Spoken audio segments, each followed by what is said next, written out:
જય શ્રી કૃષ્ણ મિત્રો. આ પ્લમ કેકને જોઈને તમે બિલીવ નહીં કરી શકો કે ઓવન વગર ઘરે બનાવી છે. બજારમાં ખૂબ જ મોંઘી મળતી પ્લમ કેક કે ક્રિસમસ કેક મેં ઘરે બનાવી છે. ફૂલ્લી લોડેડ ડ્રાયફ્રૂટથી ભરેલી રીચ કેક છે. તમે એક બાઇટ ખાશો ને તો તમે પોતાની જાતને રોકી નહીં શકો બીજી બાઇટ ખાવા માટે, એટલી ટેસ્ટી બની છે. તો ચાલો બનાવવાની શરૂઆત કરી લઈએ. તો સૌથી પહેલાં આપણે ઓરેન્જ જ્યુસ લેવાનો છે. તમે કોઈ પણ જ્યુસ લઈ શકો છો. મેં અહીં ઓરેન્જ લીધો છે. તમે દાડમનો, મોસંબીનો, પાઇનેપલનો પણ લઈ શકો છો. મેં અહીં 4 ઓરેન્જ લઈ લીધી છે અને એનો જ્યુસ કાઢી લઈશું. ફ્રેશ જ્યુસ હોય ને તો એનો ટેસ્ટ વધારે સારો આવે છે. હવે જ્યુસને આપણે ગાળી લઈશું. લગભગ 1 કપ જેટલો આપણો આ જ્યુસ થશે.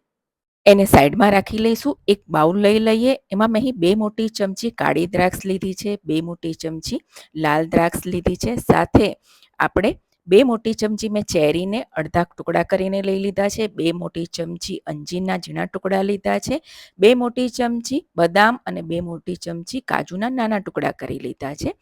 સાથે પિસ્તા પણ 2 મોટી ચમચી લઈ લીધી છે.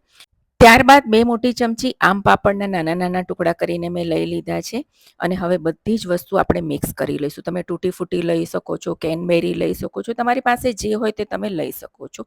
એમાં આપણે ઓરેન્જ જ્યુસ નાખીશું અને એને મિક્સ કરીને ઢાંકીને 5 થી 6 કલાક અથવા તો 24 કલાક માટે આપણે રાખી દઈશું. હું આજે 24 કલાક માટે રાખું છું. તમે જેટલા અને સોક કરશો ને એટલું તમારો કેકનો ટેસ્ટ સરસ આવશે. 24 કલાક થઈ ગયા છે. હવે એક પેન મૂકીશું અને એમાં અડધો કપ મેં અહીં આખી જ ખાંડ લીધી છે. એને આ રીતે પાથરી દેવાની છે. ગેસની ફ્લેમ એકદમ સ્લો રાખવાની છે અને ખાંડ ઓગળવા લાગે ત્યારબાદ આપણે એને મિક્સ કરવાની છે. આપણે ખાંડને કેરેમલ કરવાની છે. આ રીતે કરવાથી કેકનો કલર અને ટેસ્ટ બંને ખૂબ જ સરસ આવશે. જુઓ, ખાંડ આપણી સરસ કેરેમલ થઈ ગઈ છે. જુઓ, બધી જો ઓગળી ગઈ છે ને, કલર પણ સરસ આવી ગયો છે. એમાં 5 કપ પાણી નાખીશું અને મિક્સ કરી લઈશું અને ખાંડને બરાબર આપણે ઓગાળી લેવાનું છે.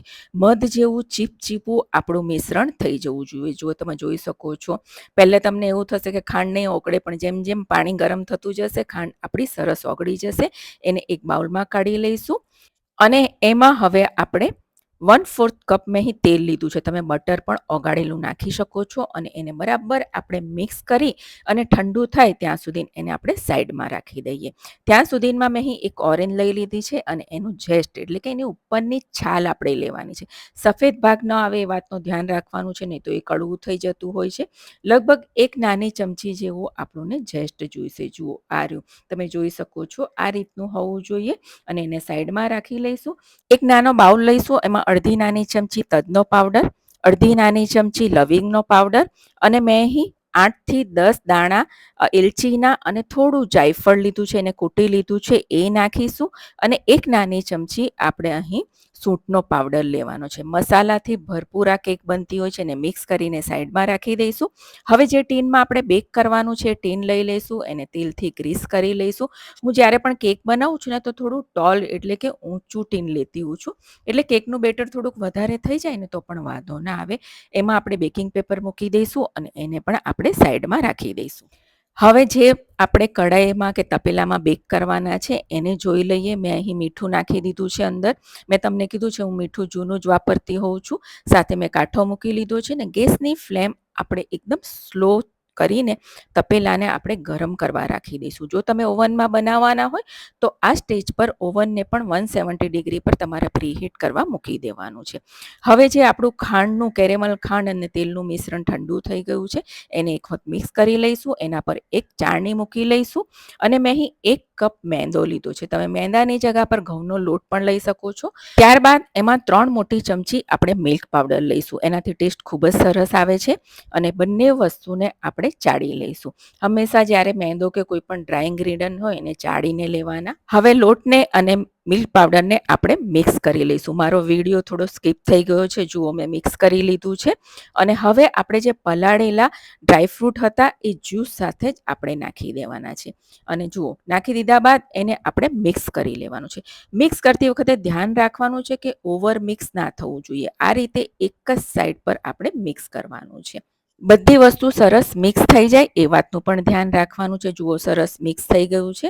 હવે જે આપણે મસાલો બનાવીને રાખ્યો છે એ નાખીશું, સાથે ઓરેન્જ ઝેસ્ટ પણ નાખીશું. ઓરેન્જ ઝેસ્ટની જગ્યા પર તમે લેમન ઝેસ્ટ પણ નાખી શકો છો અને એને પણ આપણે એક જ દિશામાં ફેરવીને સરસ મિક્સ કરી લેવાનું છે. જ્યારે પણ આપણે નટ કે કોઈ વસ્તુ નાખતા હોય ત્યારે કેકનું બેટર બહુ લિક્વિડી ના હોવું જોઈએ. હવે જુઓ સરસ મિક્સ થઈ ગયું છે. એક ચાળણી લઈ લઈશું, એમાં 1 ટીસ્પૂન બેકિંગ પાવડર અને અડધી ટીસ્પૂન બેકિંગ સોડાને ચાળીને નાખી દઈશું.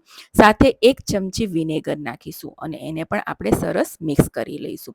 સરસ મિક્સ થઈ જવું જોઈએ, બધામાં આપણો baking soda baking powder mix થઈ જાય એ રીતે મિક્સ કરી લેવાનું છે.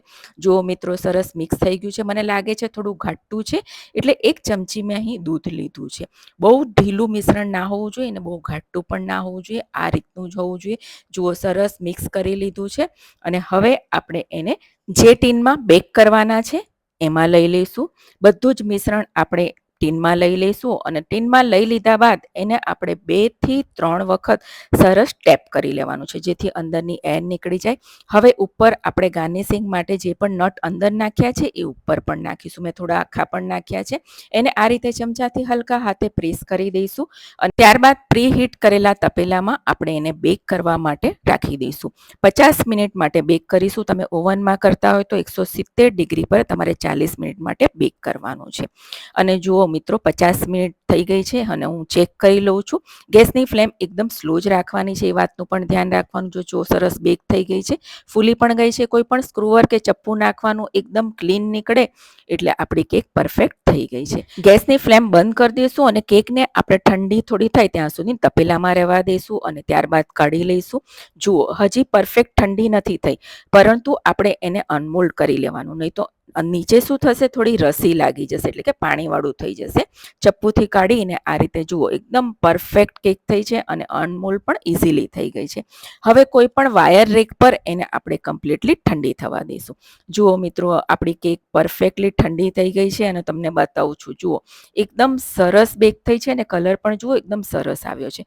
હવે થોડું મધ લઈશું અને બ્રશથી આપણા જે ડ્રાયફ્રૂટ છે ને એના પર લગાવીશું. એનાથી એકદમ શાઇનિંગ આવી જશે અને કલર પણ સરસ આવશે. અને જુઓ હવે હું તમને કટ કરીને પણ બતાવું છું. મિત્રો જોઈને કોઈ કહી પણ ના શકે કે આ ઘરે બનાવેલી કેક છે. બજારમાં આ કેક ખૂબ જ મોંઘી મળતી હોય છે અને એ લોકો એવી પ્રીમિયમ વસ્તુ પણ વાપરતા નથી હોતા. આપણે ઘરમાં બધી સારી વસ્તુ વાપરતા હોય છે એટલે આપણને સસ્તી પણ પડતી હોય છે. અને જુઓ કટ કર્યા પછી તમે જોઈ શકો છો ને એકદમ ફૂલ્લી લોડેડ ડ્રાયફ્રૂટથી ભરેલી છે અને બજારમાં તો આવી તમને મળે જ નહીં અને ઘરે તમે ઓવન વગર પણ બનાવી શકશો. બાળકોને આ કેક ખૂબ જ ભાવતી હોય છે અને જે લોકોને એવું છે કે ઓવન વગર ના બને એ લોકો ચોક્કસથી આ રેસીપીને ટ્રાય કરે, બાળકોને બનાવીને ખવડાવે અને મને લખીને જણાવજો કે કેવી બની. આવજો.